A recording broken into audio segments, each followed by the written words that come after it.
ஸ்ரீவைகுண்ட சட்டமன்ற உறுப்பினரான சமூக ஆர்வலர் அன்னை வி.ஜி. சரவணன் எம்.எல்.ஏ. அவர்கள் கடந்த 5 ஆண்டுகளுக்கும் மேலாக ஸ்ரீவைகுண்ட தொகுதி மற்றும் அதன் சுற்று வட்டார பகுதிகளில் உள்ள ஆதரவற்ற ஏழை எளியவர்களுக்கு இல்லம் தேடி இரவு உணவு திட்டத்தை ஏற்படுத்தி இரவு உணவு வழங்கி வருகிறார்.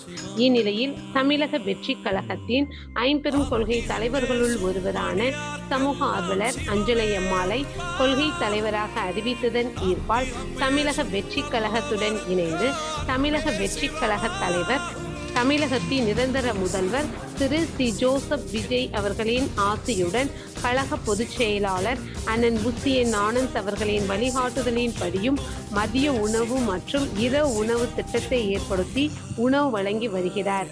16/6/2026 அன்று ஸ்ரீவைகுண்டம், கோட்டைக்காடு, உண்டியலூர், ஏரல், கீழமங்கலக்குறிச்சி, சிறுதொண்டநல்லூர் ஆகிய பகுதிகளில் உள்ள ஆதரவற்ற ஏழை எளியவர்களுக்கு மதிய உணவும் அண்ணா நகர், கொட்டாரக்குறிச்சி, ஆறுமுகமங்கலம், அரசன்குளம், மாரமங்கலம், இடையர்காடு, தளவாய்புரம், சம்படி காலனி, மேலச்சம்படி மற்றும் அதன் சுற்று வட்டார பகுதிகளில் உள்ள ஏழை எளியவர்களுக்கு இரவு உணவும் ஸ்ரீவைகுண்ட சட்டமன்ற உறுப்பினரான சமூக ஆர்வலர் அன்னை வி.ஜி. சரவணன் எம்.எல்.ஏ.